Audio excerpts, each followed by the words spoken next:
प्रणाम करता हूँ इस विशाल सभागार में विराजमान सभी महान शिक्षाविदों को।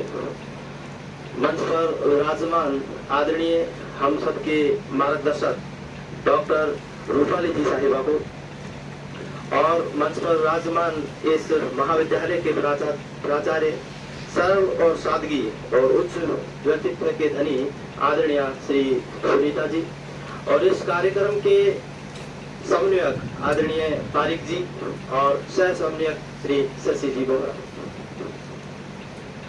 इस 12 दिन की कार्यशाला में हमने बहुत कुछ सीखा। जैसा सोच करके आए थे वैसा कुछ भी नहीं था। हमने सोचा एक फॉर्मेलिटी के तौर पर 12 दिन की कार्यशाला होगी, जा रहे हैं, टाइम पास हो जाएगी, फिर आराम से आ जाएंगे, लेकिन ऐसा कुछ नहीं था। हमें भी पूरी तरह से कसा गया, बहुत कुछ सीखने को मिला यकीनन।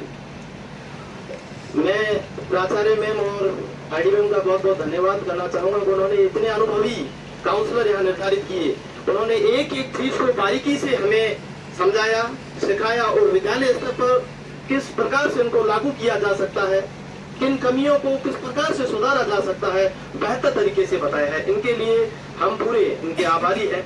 यकीनन हमको भी बहुत मेहनत करनी पड़ी, क्योंकि 12 दिन एक स्टूडेंट लाइफ में जीना, हम टीचर हैं लेकिन फिर भी एक स्टूडेंट लाइफ में जीना और उस प्रकार से ढलना, हमें भी बहुत उसके लिए संघर्ष करना पड़ा। एक शायर ने कहा है और आप सबके लिए मैं प्रस्तुत करना चाहूंगा कि मेहनत से उठा हूँ, मेहनत का दर्द जानता हूँ। मेहनत से उठा हूँ और मेहनत का दर्द जानता हूँ। आसमान से ज्यादा जमी की कदर जानता हूँ। लचीला था वो पेड़ जो झेल गया आंधिया, मैं मगरूर दरख्तों का असर जानता हूँ। हम सब यहाँ मेहनत से आए हैं, तो बिल्कुल हमने भी पूर्ण निष्ठा और मेहनत से ही जो भी जिसका भी पीरियड था, जिसका भी सत्र था, पूरे लगनता से उस चीज को हमने सीखा है और आगे हम इससे भी बेहतरीन सेकेंड ईयर सीखेंगे। हमें इस कार्यशाला में कोई भी नेगेटिव माइनस पॉइंट नहीं देखा। माइनस पॉइंट ये देखा कि हमारी मर्जी थी कि हम थोड़ा एंजॉय करें, लेकिन एंजॉय नहीं होने दिया। पूरी सतर्कता के साथ, पूरी लगनता के साथ उन्होंने बेझिझक एक एक पीरियड को, एक एक सत्र को इतनी बारीकी से पढ़ाया है, तो बाकायदा कि स्टूडेंट लाइफ जीने में मजा आ गया।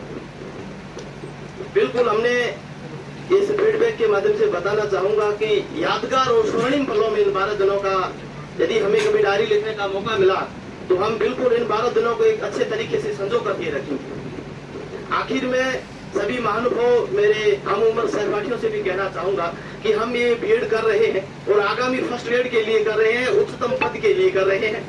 सभी बोले मैं आगामी उच्चतम पद की भी शुभकामनाएं देता हूं और कहना चाहूंगा कि अपनी मेहनत को, अपनी लगन को, अपनी काबिलियत को आगे बिखेरते रहना। आप जहां भी जिस भी फील्ड में हो अपना 100% देने की कोशिश करना, क्योंकि एक शिक्षक जैसा महान पद हम सुशोभित कर रहे हैं।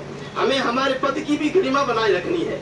हम जहां भी जिस क्षेत्र में है उसमें अपना कितना बच्चों को सिखा रहे हैं। भावी पीढ़ी को तैयार करने का जिम्मा हमारे पास है। हमारा पद किसी से कम नहीं है। अपने आप को एक महान व्यक्तित्व माना, क्योंकि ईश्वर ने हमें इस पद पर सुशोभित किया है।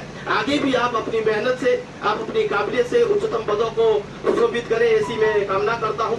और अंतिम 2 लाइनों से अपनी बात को समाप्त करना चाहूंगा कि खोल दो पंख मेरे, खोल दो पंख मेरे, अभी और उड़ान बाकी है।